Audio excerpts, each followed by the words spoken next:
नमस्कार, जी बिजनेस पर आपका स्वागत है। आप देख रहे हैं पावर ब्रेकफास्ट। आपके साथ मैं हूं मानसी दवे। भारतीय बाजार के लिए मंथली एक्सपायरी के ठीक एक दिन पहले आज एक्शन पैक दिन रहने वाले हैं। काफी सारे ट्रिगर्स हैं, एक्शन खबरों के दम पर भी काफी कुछ है और ये सब एक एक कर आपको बताएंगे। लेकिन सबसे पहले विदेशी बाजार के संकेत क्या कह रहे हैं, इसे एक बार समझते हैं। कमजोरी यहाँ पर देखने को मिल रही है। सबसे पहले एशियाई बाजार एसजीएक्स निफ्टी आपके टीवी स्क्रीन पर करीब 40 अंकों की गिरावट के साथ यहाँ पर फिलहाल कामकाज है। 14,792 के स्तरों पर यह ट्रेड देख रहा है। वहीं करीब 60 अंकों की गिरावट हांगकांग के बाजार में भी देखने को मिल रही है और साथ ही जापान का निक्केई भी करीब 275 अंक लुढ़कता हुआ दिखा है। डाउ फ्यूचर्स में एक सपाट ट्रेंड आप देखेंगे। बीती रात अमेरिकी बाजार में भी भारी गिरावट के साथ ही ट्रेड देखने को मिला। डाउ में करीब 300 अंक तो नैस्डैक में करीब 150 अंकों की गिरावट हमने देखी है। लेकिन ये गिरावट के पीछे की वजह क्या है, विदेशी बाजार में कौन से अहम संकेत हैं, कहां पर हमें फोकस रखना है, दीपांशु भंडारी से जानते हैं। दीपांशु, गुड मॉर्निंग, बताएं। Good morning Mansi. और सुस्ती जरूर आ रही है ग्लोबल मार्केट्स में। कल अगर आप 3:30 बजे देखें तो जिस हिसाब से डाउ फ्यूचर्स उस समय सिर्फ 80 अंक 100 अंकों की कमजोरी दिखा रहे थे, उसके मुकाबले जो एक्शन हुआ वो काफी कमजोर रहा। नैस्डैक में काफी गिरावट आती हुई दिखी और कच्चे तेल में तो भारी ब्रेकडाउन आया है। पर कहना पड़ेगा कि जिस तरह से कल शाम अमेरिका के बाजारों का एक्शन रहा और आज सुबह एसजीएक्स निफ्टी के जो संकेत हैं वो उतने खराब नहीं है शायद जिसका इनिशियली डर होगा। पर हाँ, कल अमेरिकी बाजार में जरूर 300 पॉइंट की डाउ में हमने गिरावट देखी है। दिन के निचले स्तरों के करीब बंद हुआ डाउ और चौतरफा गिरावट आती हुई देखिए। सभी सेक्टर्स पर बिकवाली का दबाव था। दिग्गज आईटी शेयर्स भी फिसले हैं, जिसकी वजह से नैस्डैक में 1% से ज्यादा की गिरावट थी। इकोनॉमी से जुड़े स्टॉक्स भी गिरते हुए दिखे हैं और साथ ही वहां का जो स्मॉल कैप इंडेक्स है रसल 2000, उसमें 3.5% की गिरावट है। जून के बाद सबसे खराब इंट्राडे गिरावट वहां पर भी आती हुई आपको दिखी है। हालांकि इन सब में यह भी कहना पड़ेगा कि जो अमेरिकी 10 साल की बॉन्ड यील्ड है उसमें भी सुस्ती दिखी है। 1.65 के स्तर से वो फिसलकर 1.61 के करीब फिलहाल आपको आती हुई दिख रही है। कल और आज जैनेट येलेन और Jerome Powell financial services committee के सामने गवाही दे रहे हैं। तो कल जो उन्होंने गवाही दी उसमें निकलकर कुछ बातें आई हैं। वो कह रहे हैं कि इस समय लगभग सभी एसेट्स थोड़े ओवर वैल्यूड जरूर दिख रहे हैं। मार्केट आगे की इकोनॉमिक रिकवरी को अभी से प्राइस इन करती हुई दिख रही है। पर उन्होंने ये भी कहा कि लगातार इकोनॉमिक कंडीशंस में इंप्रूवमेंट जरूर आ रहा है, पर पूरी रिकवरी होने में अभी भी समय लग सकता है। और साथ ही फाइनेंशियल सेक्टर को स्टेबल रखना इस समय फेड की प्रायोरिटी रहेगी। इसके बाद हमने देखा कि बॉन्ड डील पर थोड़ा और असर आते हुए आपको दिखा है। यूरोप के बाजारों की बात करें तो यहां पर भी सुस्ती का माहौल था। एक्चुअली ग्लोबली कोरोना की नई लहर से थोड़ा डर बन रहा है और स्पेशली यूरोप में, जहां पर कई सारे रेस्ट्रिक्शंस बढ़ा दिए गए हैं बड़े बड़े देशों में। कच्चे तेल में भारी गिरावट आती हुई दिखी। इसका डायरेक्ट इंपैक्ट यही था कि कोरोना की लहर की मांग पर चिंता बनती दिख रही है। ब्रेंट तो एक पॉइंट पर $60 तक हमें फिसलता हुआ कल दिखा है। लगभग 6% की गिरावट हुई है। 6 हफ्तों के निचले स्तर पर इस समय कच्चे तेल के भाव आपको दिखेंगे। डॉलर 2 हफ्तों की ऊंचाई पर है और सोने पर भी कल हल्का सा दबाव दिखा है। ओके, तो चलिए, अमेरिकी बाजार में तो गिरावट दिखी ही, लेकिन उसके मुकाबले अगर देखें एशियाई बाजार गिरा जरूर है, लेकिन उतनी ज्यादा गिरावट फिलहाल जैसे दीपांशु में बता रहे हैं नहीं दिख रही है। एशियाई बाजार में लाल निशान के साथ कारोबार, लेकिन एसजीएक्स निफ्टी में करीब 40 अंकों की बिकवाली यहाँ पर फिलहाल हम देख रहे हैं। कल के कारोबारी सत्र में संस्थागत निवेशकों ने क्या किया है ये एक बार जाने।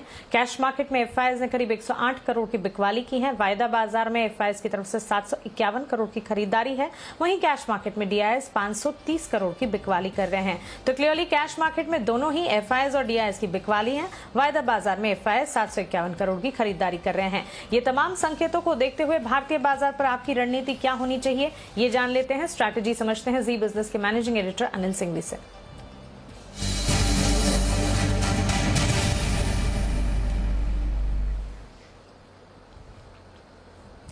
Anil sir, good morning.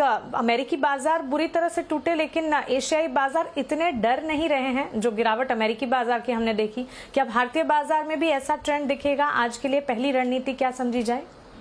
मुझे लगता है मानसी, गुड मॉर्निंग। देखिए, अमेरिकी बाजार में कमजोर सेशन रहेगा इसकी आशंका तो थी। जब भारतीय बाजार मंद हुए थे, 125 पॉइंट नीचे डाउ फ्यूचर्स ट्रेड कर रहे थे, तो ये तो पता था कि थोड़ी कमजोरी रहनी चाहिए, लेकिन थोड़ी सी उम्मीद से ज्यादा कमजोरी होती हुई दिखी है। वो एक चिंता की बात है। तो उसके चलते हुए कमजोर शुरुआत करेंगे, लेकिन बाजार में वही ट्रेंड है जो आप लगातार इस पूरे हफ्ते देख रहे हैं और पिछले कुछ दिनों से देख रहे हैं।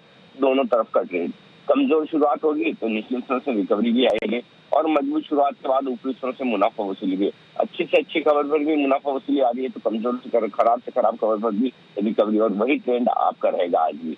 तो मुझे लगता है कि ग्लोबल मार्केट के चलते, और अच्छी बात है कि एशिया में कोई खास पैनिक वाली बात नहीं है, हल्की कमजोरी है, उसके चलते हुए भारत लगे वहां से थोड़ा सा और नीचे जा सकते हैं। और फिर अहम सपोर्ट लेवल जो इंट्राडे के लिए है वो है 14,700 से लेकर 14,750 की रेंज में। ये रेंज जब तक होल्ड कर रहे हैं तब तक तो चिंता की बात नहीं। कमजोरी का पहला संकेत तभी मिलेगा जब आप 14,700 के नीचे ट्रेड करना शुरू करें। तो इस रेंज में आपके लिए खरीदारी का मौका होगा 14,700 14,750 के आसपास। यहाँ पर आप खरीदारी कर सकते हैं। ऊपरी स्तरों पर 14,875 से 14,950 ये वो रेंज है जहाँ पर आपको प्रॉफिट बुकिंग भी आती हुई नजर आएगी। उस रेंज पर ऊपरी तरफ आपको फोकस करना है। अगर बाजार वहां पर पहुंचे तो एक बार प्रॉफिट बुकिंग भी कर ले। बैंक निफ्टी का जहाँ तक सवाल है, कल कोशिश तो की थी बैंक निफ्टी ने अच्छी ताकत दिखाने की। इमीडिएटली जो सपोर्ट है वो 33,600 से 33,850 के आसपास है। वैसे तो ये तोड़ना नहीं चाहिए, अगर टूट गया तो फिर 33,300 33,400 फाइनल मजबूत बड़ा सपोर्ट माना जाएगा। ऊपरी स्तरों पर 34,350 34,500 ये हल्की रुकावट का लेवल है, इसे पार करना मुश्किल होगा। अगर पार किया तो फिर 34,750 34,800 तक जाने की कोशिश हो सकती है। तो मुझे लगता है एक्सपायरी के ठीक एक दिन पहले दोनों तरफ के ट्रेड आपको मिलेंगे और उसके लिए आपको तैयारी रखनी चाहिए।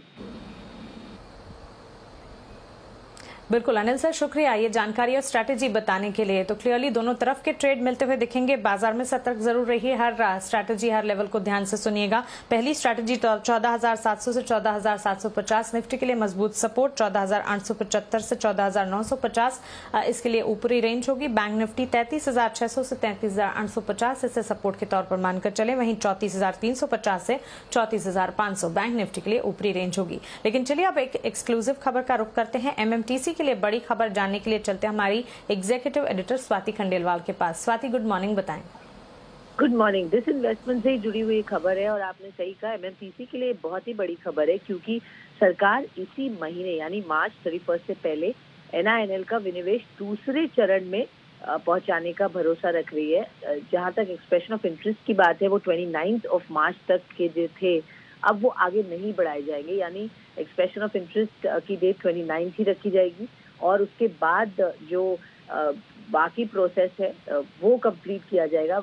इसका मतलब ये हुआ कि अब ये फर्दर डिले नहीं होगा, रादर ये स्टेज 2 में पहुंच जाएगा और विनिवेश की तरफ बढ़ेगा। एनआईएनएल में अगर आप जानते हैं नीलांचल इस्पात निगम लिमिटेड, खास बात यह है कि एमएमटीसी का नीलांचल इस्पात में ऑलमोस्ट 50% स्टेक है, 49.78%, और एनएमडीसी भी इसमें 10% का हिस्सेदारी रखती है। तो इन कंपनीज के लिए भी ये बहुत अच्छी खबर है क्योंकि ये स्ट्रेटेजिक डिसइन्वेस्ट होंगे तो ये इनको इसके पैसे क्लियरली एमएमटीसी और एनएमडीसी के पास जाएंगे। तो एनआईएनएल का विनिवेश इसी साल इस साल दूसरे चरण में पहुंच जाएगा फाइनेंशियल ईयर, और उसके बाद 1-2 महीने में ये कंप्लीट हो जाएगा पूरी तरह से। बिल्कुल स्वाति, शुक्रिया ये एक्सक्लूसिव खबर हमें बताने के लिए। चलिए आगे बढ़ते हैं और खबरों वाले शेयर्स दीपांशु से जानते हैं। दीपांशु, बताएं।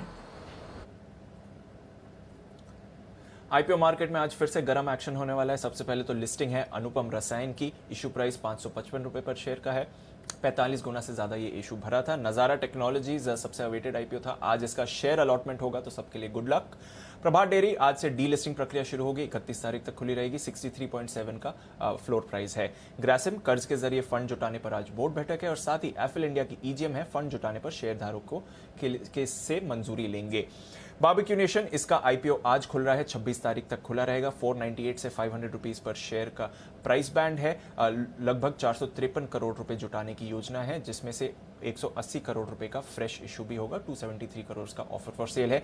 कल शाम एंकर निवेशकों के जरिए 203 करोड़ रुपए इन्होंने जुटाए हैं 500 रुपए पर शेयर के भाव पर, जिसमें Fidelity, east spring, Nomura, Goldman, SBI, HDFC और साथ ही आईसीआईसीआई प्रू जैसे फंड्स शामिल हैं। आरवीएनएल, आज इसका ओएफएस खुलेगा। सरकार 15% हिस्सा बेचना चाह रही है। ओएफएस के जरिए 10% का बेस इशू है प्लस 5% का ग्रीन शू ऑप्शन है। 27.5 का फ्लोर प्राइस है, जो कि कल की क्लोजिंग से देखें तो लगभग 10% का डिस्काउंट है। आज नॉन रिटेल और कल रिटेल के लिए खुलेगा। सरकार की मौजूदा हिस्सेदारी 87.84% है, यानी कि अगर पूरा ऑप्शन यूज करते हैं तो एक ही बार में मिनिमम शेयर होल्डिंग नॉर्म्स के नीचे आ जाएगी इनकी होल्डिंग।